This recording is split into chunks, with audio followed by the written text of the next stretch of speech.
Hi అండి. అందరికీ నమస్కారం. Welcome back to Telugu easy tech. తెలంగాణలో కాంగ్రెస్ పార్టీ తరపున రేవంత్ రెడ్డి సీఎం అయ్యాక వారు ఇచ్చిన హామీలలో ఒకటైన మహాలక్ష్మి పథకానికి సంబంధించిన డీటెయిల్స్ గురించి ఈ వీడియోలో క్లియర్‌గా తెలుసుకుందాం. ఈ మహాలక్ష్మి పథకంలో మహిళలకు ఉచిత బస్సు ప్రయాణం, రూ. 500కే గ్యాస్ సిలిండర్ మరియు మహిళలకు ప్రతి నెల రూ. 2,500 అయితే ఇవ్వడం జరుగుతుంది. ఈ పథకంలో భాగంగా ఆల్రెడీ తెలంగాణ మహిళలకు ఉచిత బస్సు ప్రయాణం యొక్క సౌకర్యం అయితే కల్పించడం జరిగింది. ఇప్పుడు తెలంగాణ ప్రభుత్వం తెలంగాణలో నివసిస్తున్న మహిళలకు ప్రతి నెల రూ. 2,500 పథకాన్ని ప్రారంభించడానికి సిద్ధంగా ఉన్నారు. అయితే ఈ వీడియో ద్వారా ఈ రూ. 2,500 ఎవరికి ఇస్తారు? ఎవరికి ఇవ్వరు? కావాల్సిన అర్హతల గురించి క్లియర్‌గా తెలుసుకుందాం. నెంబర్ 1 మీరు తెలంగాణ వారై ఉండాలి.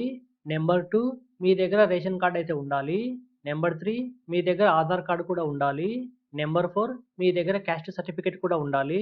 నెంబర్ 5 మీ దగ్గర ఓటర్ ఐడీ కూడా ఉండాలి. నెంబర్ 6 మీకు గ్యాస్ కనెక్షన్ అనేది తెలంగాణలో ఉండాలి. నెంబర్ 7 మీకు బ్యాంక్ అకౌంట్ కూడా ఉండాలి. ఆ బ్యాంక్ అకౌంట్‌కు మీ ఆధార్ కార్డ్ లింక్ అయి ఉండాలి. నెంబర్ 8 మీకు వివాహం అయి ఉండాలి. ఈ స్కీమ్ అనేది కుటుంబంలో కేవలం ఒకరికి మాత్రమే లభిస్తుంది. అంటే కుటుంబ పెద్దగా మహిళలు ఎవరైతే ఉంటారో వారికి ఈ స్కీమ్ అయితే వర్తిస్తుంది.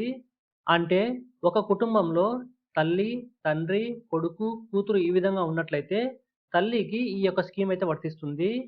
ఒకవేళ మీ కుటుంబంలో అత్త, కోడలు, కొడుకు ఈ విధంగా ఉన్నట్లయితే అత్తకు ఈ స్కీమ్ అయితే వర్తిస్తుంది. ఒకవేళ మీ కుటుంబ పెద్దకు పెన్షన్ వస్తూ ఉంటే వారి కోడలుకు ఈ స్కీమ్ అనేది వర్తిస్తుంది. ఈ కుటుంబ పెద్ద అనేది నా ఒపీనియన్ ప్రకారం రేషన్ కార్డ్ ఆధారంగా డిసైడ్ చేస్తారు. లేదా తెలంగాణ ప్రభుత్వం ప్రత్యేకంగా సర్వే చేసి కుటుంబ పెద్దను నిర్ణయిస్తారు. నెంబర్ 9 మీ దగ్గర ఇన్‌కమ్ సర్టిఫికేట్ అయితే ఉండాలి. ఒకవేళ మీ ఇన్‌కమ్ 2,00,000 కంటే ఎక్కువగా ఉన్నట్లయితే మీకు ఈ స్కీమ్ అయితే వర్తించదు.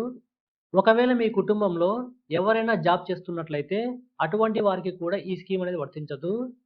ఒకవేళ మీ కుటుంబంలో ఎవరైనా సరే బిజినెస్ పరంగా లేదా ఇంకా ఏదైనా పరంగా ఇన్‌కమ్ టాక్స్ పే చేస్తున్నట్లయితే వారికి కూడా ఈ స్కీమ్ అనేది వర్తించదు.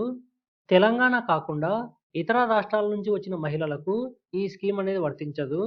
అంటే ఈ పథకం ప్రకారం కేవలం మన ఫ్యామిలీలో ఒకరికి మాత్రమే ఈ పెన్షన్ అనేది ప్రతి నెల లభిస్తుంది. ఈ పథకం ఎప్పటినుంచి అమలు చేస్తారో అఫీషియల్‌గా ఎక్కడ కూడా అనౌన్స్ అయితే చేయలేదు. ఈ పథకానికి ఏ విధంగా అప్లై చేసుకోవాలో ఎక్కడ కూడా అనౌన్స్ అయితే చేయలేదు. సో, ఇప్పటి వరకు నేను చెప్పిన అర్హతలు కలిగి ఉన్నవారు ration card, Aadhaar card, caste certificate, voter ID, gas connection, మీ బ్యాంకుకు ఆధార్ కార్డ్ యొక్క లింక్ మరియు ఇన్‌కమ్ సర్టిఫికేట్ ఇలాంటివి మీరు రెడీ చేసుకొని పెట్టుకుంటే బెటర్. ఈ స్కీమ్ గురించి ఏమైనా గవర్నమెంట్ నుంచి అఫీషియల్‌గా ఏమైనా అప్డేట్ వస్తే నేను వెంటనే మన ఛానెల్‌లో ఇంటిమేట్ అయితే చేస్తాను. మీకింకా ఏమైనా డౌట్ ఉన్నట్లయితే నా కామెంట్ రూపంలో తెలియజేయండి. ఇటువంటి మరిన్ని వీడియోస్ కోసం ఛానెల్‌ని సబ్స్క్రైబ్ చేసుకోండి. Thank you for watching.